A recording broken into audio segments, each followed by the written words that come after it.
Turime BFT pultelį ir parodysiu dabar, kaip jį įrašyti į HRmatic pultelį.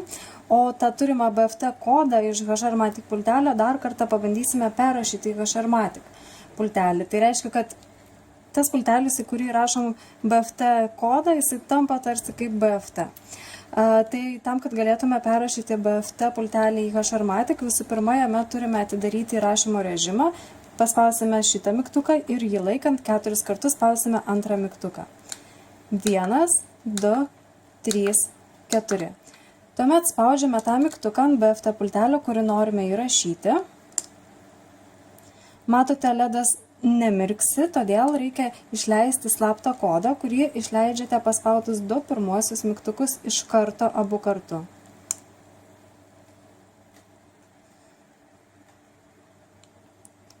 LEDas pradėjo mirksėti, reiškia kodas priimtas, jį reikia išsaugoti HRmatic pultelėje. Paspaudžiame tą mygtuką, kurį norime išsaugoti.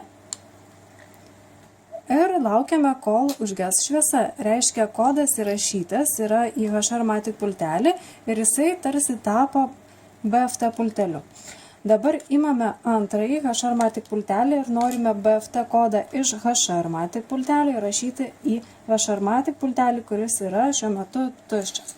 Tai tą tuščią jame atidarome įrašymo režimą. Vėl spaudžiame šitą mygtuką ir 4 kartus antrą mygtuką spausime.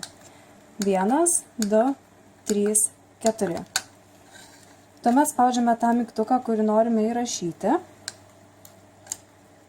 Matome, LEDas užsidegė, reikia paspausti per 10 sekundžių, išleisti tą slaptą kodą.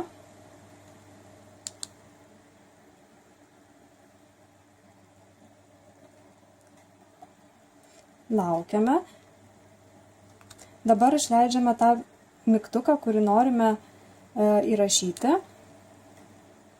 LEDas pradėjo greitai mirksėti, reikia užtvirtinti kodą, pasirenkame tą mygtuką, kur norime įrašyti.